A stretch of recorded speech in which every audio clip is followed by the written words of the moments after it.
전쟁이 과거로부터 또 지금까지 이루어지고 있죠. 전쟁이 일어나면 많은 사람들이 그곳을 떠나서 피난 가는 것을 알 수가 있죠. 지금도 전쟁 중인 우크라이나, 러시아 전쟁이 일어났을 때 많은 사람들이 주변 나라로 흩어지고 피난 갔고, 또 우리 한국 전쟁이 일어났을 때 수없이 많은 사람들이 북쪽에서 아래쪽으로 내려와서 부산까지도 피난 가는 그런 일들이 많이 있었던 걸 우리가 알 수가 있습니다. 정말 평화로운 곳을 찾아가고자 하는 것은 사람의 본능이고, 또 평화로운 곳에 살 권리가 우리 모두에게 있다라고 하는 것을 알 수가 있어요. 그래서 이 세상 가운데서 지금 제일 평화로운 나라가 어딜까? 여러분들은 어디가 평화로운 나라가 될 것 같아요? 대한민국이 제일 좋은 나라죠 라고 이야기하셔도 뭐 틀린 말씀은 아니겠습니다만은, 그 세상에서 어떤 나라가 제일 평화로운 나라일까라고 하는 것을 조사하는 기관이 있다 그래요. 그것이 어디냐? 호주에 있는 싱크탱크 경제평화연구소라는 곳에서 전 세계 나라들을 다 검사를 한다면서 어느 나라가 평화로운 나라일까 점수를 매긴다는 거예요. 여러분들 가운데 그런 얘기를 들어봤을 거예요. 어느 나라가 제일 행복한 나라인가? 방글라데시인가 어디 뭐 가난하지만 행복하게 산다라고 이야기합니다. 대신 어느 나라가 제일 평화로운 나라일까라고 하는 것을 검사를 했는데 2008년서부터 2025년까지 1등을 하는 나라가 있어요. 엄청나게 평화로운 나라겠죠. 그 나라가 과연 어딘가라고 하는 것을 봤더니 아이슬란드라고 해요. 아이슬란드. 이름도 잘 들어보지만 아이스케이킹 들어봤어도 아이슬란드를 못 들어보신 분들 계실 텐데, 아이슬란드라고 나라가 어딘가라고 봤더니 영국이라고 하는 섬나라 있잖아요. 그 섬나라에서 더 북쪽으로 올라가는 거예요. 그러니까 정말 얼음 나라인 거예요. 그 나라의 별명이 불과 얼음의 나라다. 왜? 그 북극에 가까우니까 얼음 천지죠. 그런데 화산에 있어서 온천이 터져요. 그래서 사람들이 눈도 보고 온천도 하러 놀러 가는 데가 이 아이슬란드예요. 근데 인구가 얼마 되냐? 인구가 수천만이 되는 게 아니라 한 39만 명밖에 안 된다 그래요. 그러니까 얼마나 이 작은 나라이고, 그렇지만 그 나라가 얼마나 평화로운 나라인지 전 세계에서 평화로운 나라가 1등으로 지금까지 계속 하고 있다라고 하는 거예요. 그럼 이 두 번째 나라는 어떤가라고 하는 거, 아일랜드라고 하는 영국경에 있는 나라고, 또 우리가 알다시피 뉴질랜드라고 하는 나라가 세 번째고, 호주가 네 번째고, 다섯 번째가 스위스 나라가 평화로운 나라다라고 하는 거예요. 그래서 어쨌든 이 세계 순위에 아주 여러 나라들이 들어있고 오랫동안 있는데, 우리나라는 어디가 몇 등쯤 할까 궁금하시죠? 우리나라는 48등에서 2020년도에 48위에서 2025년도에 41위가 됐대요. 우리나라가 경제적으로 뭐 5위, 10위 강국이다라고 이야기하는데 평화적으로는 41위로 상승 중에 있다. 그러면 또 만만한 북한은 얼마인가? 거기는 149위래요. 평화로운 나라로. 그러니까 만만치 않게 참 험한 나라다라고 이야기하는데, 우리나라가 경제적으로도 발전하고 안정적인 나라인 것은 맞습니다. 그래서 외국 사람들이 우리나라 오면 너무 살기 좋아하죠. 외국 사람들도 자기네 나라 돌아갔다가 한국 오고 싶어하는, 빨리 한국 가서 살고 싶다라고 하는 얘기들을 많이 하는 것을 보면 한국이 살기 좋은 나라고 속도가 빠른 나라면, 그럼에도 불구하고 41위가 되어지는 것은 우리가 알다시피 한국은 전쟁에서 지금 휴전 중인 나라잖아요. 그렇죠?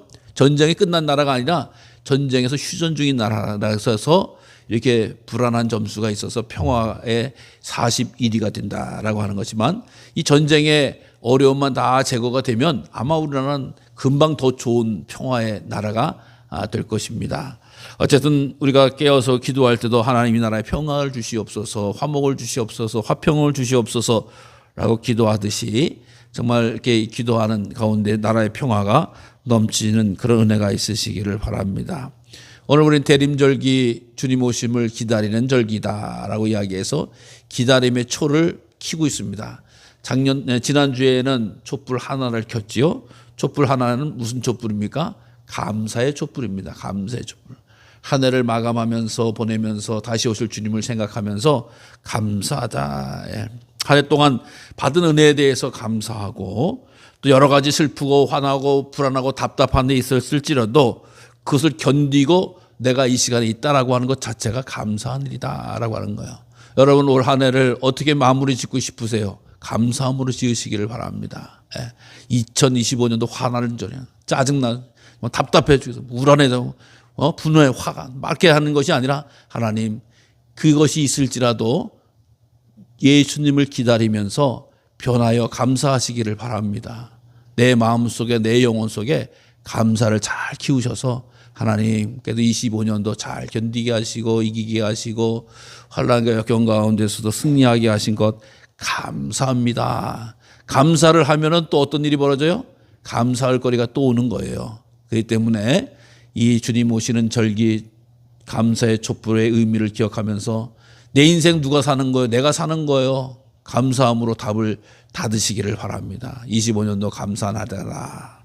두 번째 촛불을 켰습니다. 두 번째 촛불은 참회의 촛불입니다. 즉 회개하는 촛불입니다. 대개 불평과 원망이 있으면 다른 사람 탓하는 경우가 많이 있죠. 그렇죠? 누구 때문에 무엇 때문에 라고 하면서 남을 탓하는 경우가 있습니다만은 사실 돌이켜보면 나도 남에게 탓할 만한 짓을 했어요. 우리는 완전하고 완벽한 사람이 아닙니다. 남은 나한테 잘못하고 나는 남에게 잘못 안 한 게 아니에요. 먼저 하나님 앞에 우리도 잘못했고 다른 사람들한테 가까이 있는 사람들한테 때로는 실수와 잘못을 했습니다. 그럴 때 가장 좋은 것은 내가 회개하는 일이다. 주님께서도 죄 없는 자를 사용하신 것이 아니라 회개하는 자를 쓰셨다라고 한 사실을 기억하시기를 바랍니다. 주님, 제가 손끝만큼 솜털만큼이라도 지은 죄가 있다라고 하면 용서해 주세요라고 하면서 정리하는, 그러면서 주님을 만나는 시간을 보내는 것이 바로 성도들의 모습인 것입니다. 그래서 하나님, 제가 알게 모르게 또 내가 기억나는 죄는 회개하오니 용서하여 주시옵소서. 다시는 그런 짓 짓지 않겠습니다라고 하는 그런 말로만 하는 것이 아니라 정말 이렇게 하는 겁니다. 그래서 어떤 분은 이 초가 녹는 것은 우리들의 눈물이다. 회개의 눈물이다. 초가 녹잖아요. 저도 아까 초를 잘라다가 뜨거운 물을 내 손에다가 쏟았는데, 촛물을 쏟아놨는데, 이게 흐른다라고 하는 건 눈물을 흐린다라고, 뜨거운 눈물을 흐른다. 회개의 눈물을 흐르는 것이 초가 밝히는 이유다라고.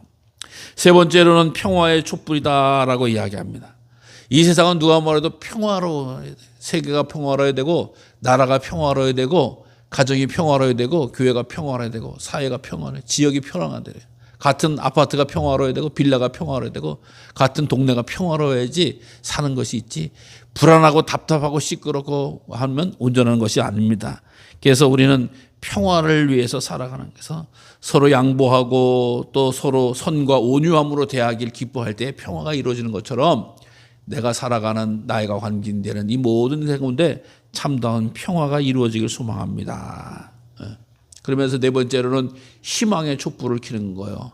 다가오는 해 주님 만나는 시간이 내게 가장 큰 희망입니다. 오직 희망은 주님께만 있습니다. 라고 하면서 다가오는 새해가 절망의 새해가 되지 않고 희망의 새해로 잘 맞이하시기를 바랍니다.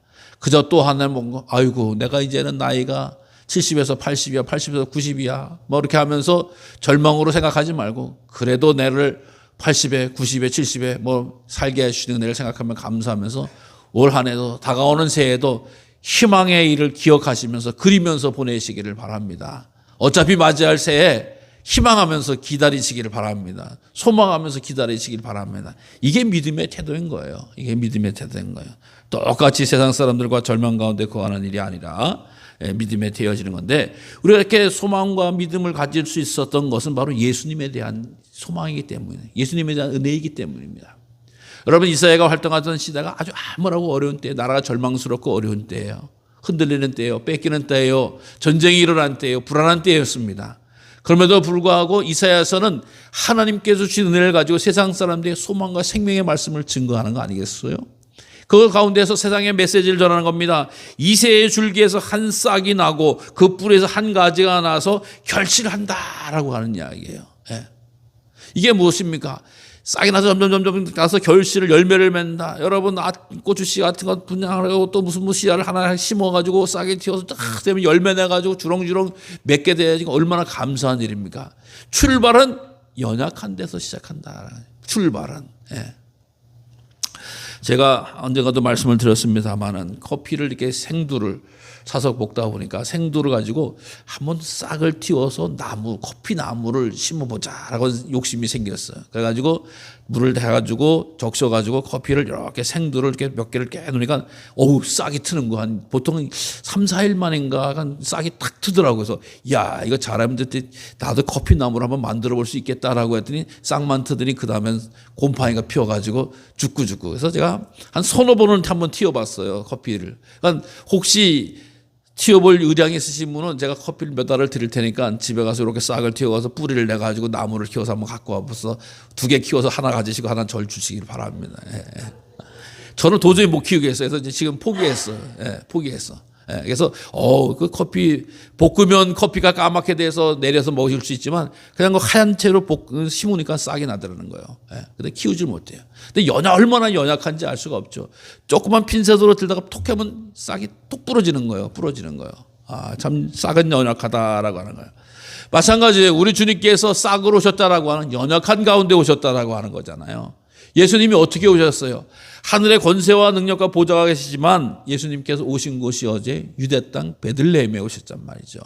베들레헴에서도 어디서 오셨어요? 마구간에 오셨다라고, 말구 위에 오셨다라고 하는 거 아니겠어요? 동물의 밥통에 오실 정도로 낮아졌다. 안방에 오신 것도 아니고 왕궁에 오신 것도 아니고 대궐에 오신 것도 아니고 말구 위에 구유 위에 오셨다라고 하는 거예요. 낮고 천한 모습. 그 아이를 누가 주목하겠습니까? 아무도 주목하지 않았습니다. 그러나 동방박사와 또 목동들이 주목해서 가서 경배를 드렸듯이 너무나 약하고 천약한 모습으로 오셨다라고 하는 거예요. 짐승의 구유에서. 그리고 어디서 자라셨어요? 갈릴리라고 하는 동네에서 자라셨다. 나사렛 갈릴리 예수다라고 하는 표현을 쓰거든요. 쉽게 얘기해서 촌놈이라고 하는 이야기입니다. 즉 유대 사람도 무시하는 지역이에요. 갈릴리 지역이 무슨 상권이 번영하거나 정치적인 것이 왕성하거나 그런 도시가 아니라고 하는 겁니다. 그냥 우리 강화처럼 어떻게 보면 그 갈릴리 해변가에서 고기나 잡아서 먹고 또 별 볼 일 없는 생산물이 별거 없는 거, 농작물이 특이한 게 없는 데예요. 그러니까 예수님의 직업도 뭐예요? 목수예요. 집 짓는 자였다라고 하는 거예요. 그러니까 직업도 별 볼 일 없는 사람이었다라고 하는 거예요. 예수님의 외형적인 모습을 보면 그렇다라고 하는 거예요. 또 예수님을 따랐던 옆에 있던 제자들도 다 어부였다라고 이야기합니다. 학력이 낮고 무식한 사람이었다라고 하는 게 당시에 손가락질을 받지는 않았지만 별로 중요한 인물의 역할을 하지 못했던 분이라고 하는 거예요. 그러면서 예수님이 만나는 사람은 세리와 같은 자들이었고 경멸과 사람들에게 이 질시를 당했던 사람들이었고 또 환자들을 많이 만났어요. 예수님은. 왜요? 병 고쳐주시려고 했지만 어떻게 보면 소외받고 멸시당하는 사람들을 만나는. 그러니까 예수님이 행하셨던 일들, 태어나시고 행하고 했던 일들이 별로 그렇게 사회적으로 존중받거나 인정받는 일이 아니었던 것이죠.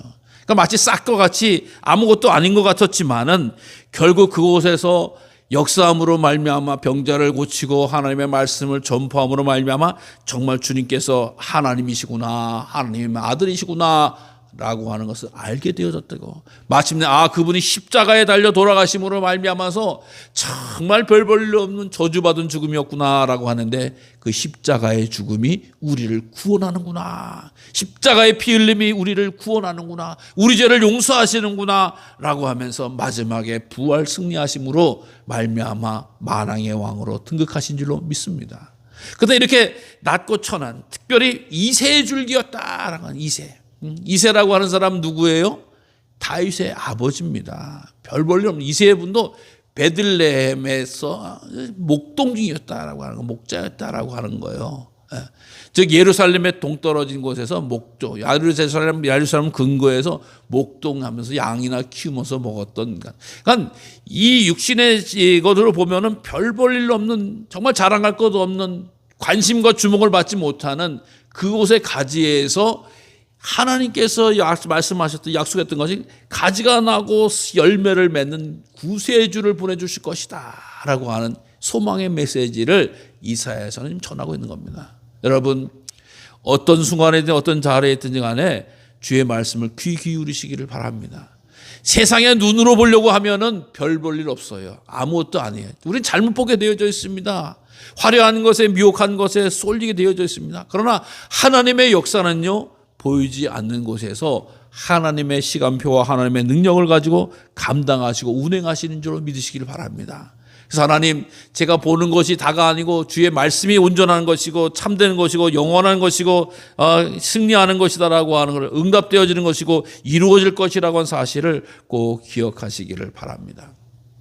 그래서 이 가운데 주님의 약속의 말씀을 통해서 많은 사람들에게 소망을 주고 주님의 것을 전해주게 되는데, 그 주님께서 어떤 일이 뭐냐, 여호와의 영으로 임하신다. 여호와의 영으로 임하신다. 이것은 뭐냐, 여호와를 경외하는 영이 강림한다라고 이야기하는데, 성령께서 임하셔야지만이 하나님을 하나님으로 알게 하고 예수님을 주님으로 고백하게 하신다라고 하는 이야기입니다. 즉 하나님을 경외하고 주님을 섬길 수 있는 것은 성령이 임하여야지만이 가능한 것이다라고 하는 거예요.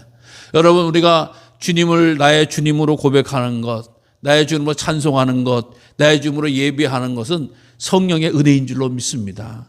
성령이 아니고서는 주라고 할 수가 없다라고 하는 거예요.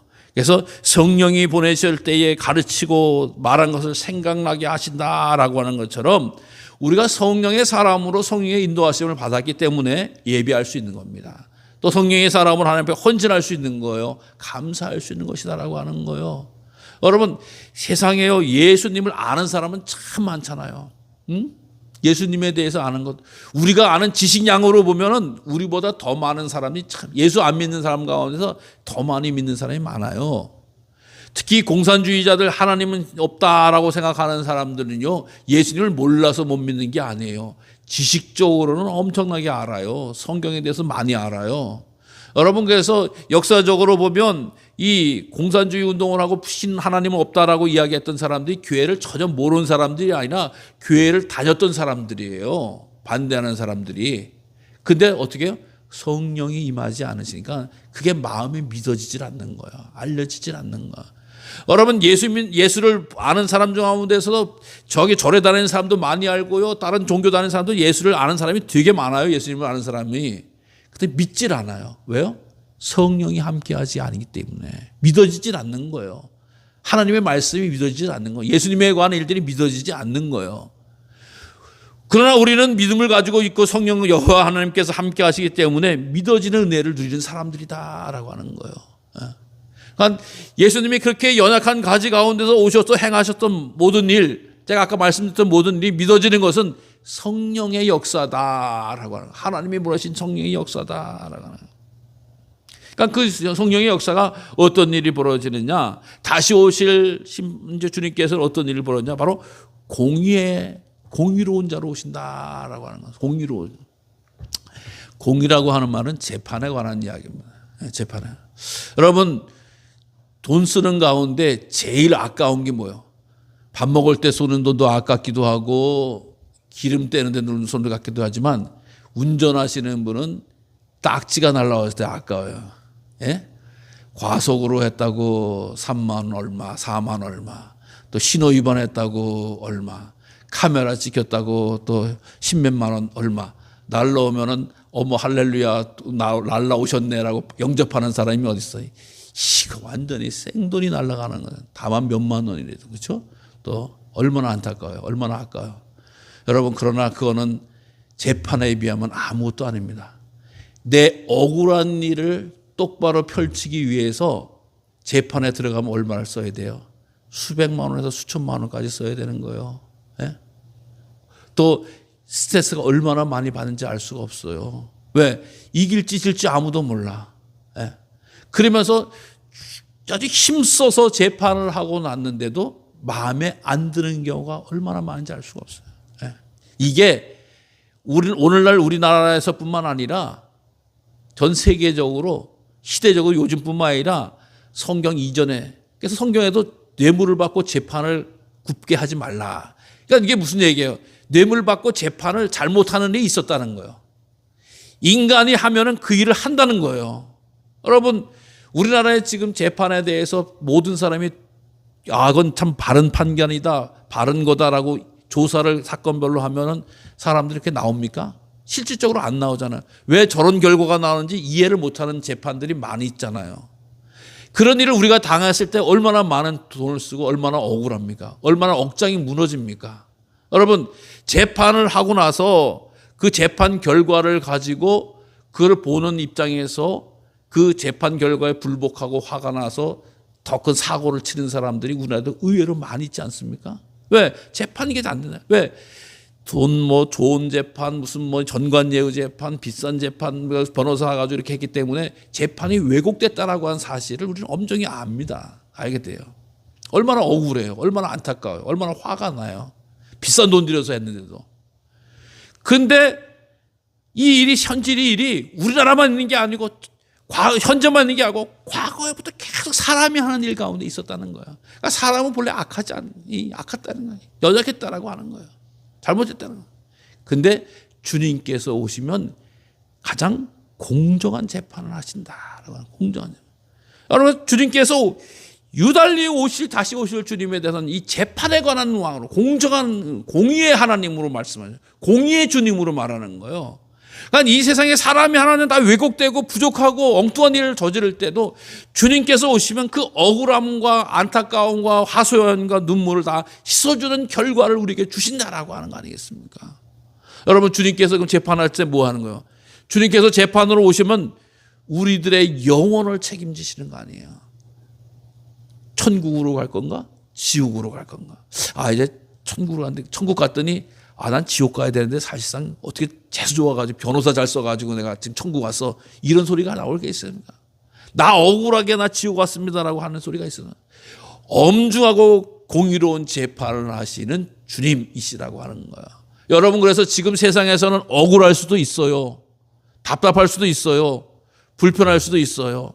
화가 날 수도 있어요. 그러나 너무 깊게 억울하거나 너무 깊게 화나거나 너무 깊게 억울해하지 마시기 바랍니다. 여러분, 세상 하는 일은 다 그런 거예요. 어떻게 보면. 그러나 주님 오실 때는 우리들의 언행 심사를 다 보시고 판단하시는, 잘했다 칭찬하며 우리를 영원히 변함없는 천국으로 인도하시는 결과가 우리에게 주실 줄로 믿으시기를 바랍니다. 그것을 믿으시기를 바랍니다. 그걸 기다리시기 바랍니다. 그분을 찬송하시기 바랍니다. 이 세상에서 조금 억울하다가도 영원한 천국에 들어가는 게 낫지, 이 세상에서 온갖 불의와 죄악을 저지르다가 지옥 가면 어떻게 되겠어요? 세상에서 이기는 듯 하다가 지옥 가는 게 좋습니까? 아니잖아요. 하나님 앞에 바로 서고 하나님 뜻 지키고 하나님의 말씀대로 살아가려다가 때로는 손해볼 수도 있고 억울할 수도 있지만 하나님 보시기에 합당한 영원한 나라의 주인공이 되는 복을 넉넉히 누릴 수 있는 우리 성도님들 되시기를 바랍니다. 그리고요, 또 주님께서 오시면 이 세상의 원리와 법칙을 뛰어넘는 결과가 벌어진다라고 하는 거예요.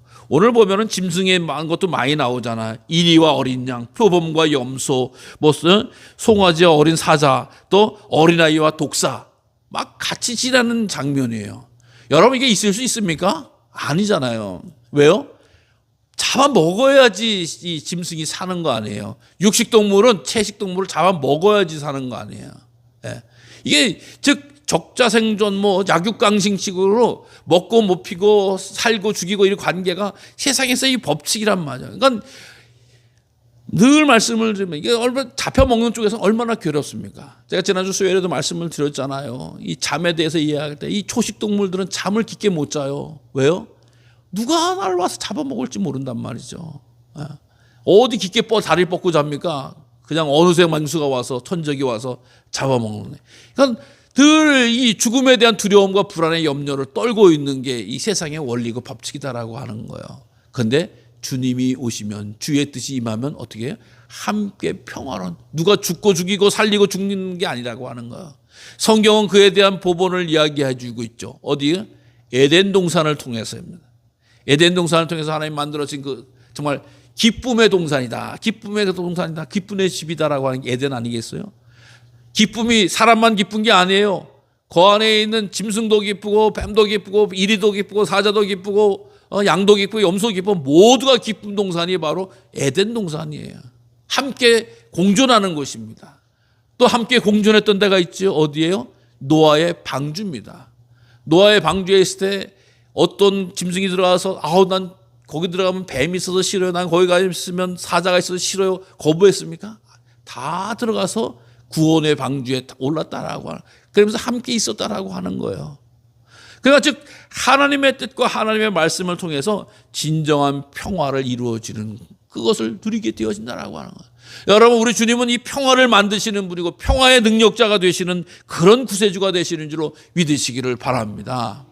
그래서 주의 말씀, 주의 뜻, 주의 생명만 갖게 되어진다고 하면 그것이 가능하게 되는데, 다시금 강조하는 거 아니겠어요? 10절에 이새의 뿌리에서라고 하는, 이새의 뿌리에서, 즉 다윗의 가문을 통해서, 이새의 아들 다윗을 통해서, 그 가문을 통해서 예수님이 오셔서, 그가 오셔서 온전한 평화와 온전한 공의가 실현되어지고 이루어지는 나라가 된다. 그러니까 우리가 기다리고 바랄 분은 오직 이새의 가지에서 나신 예수 그리스도시다라고 하는 거.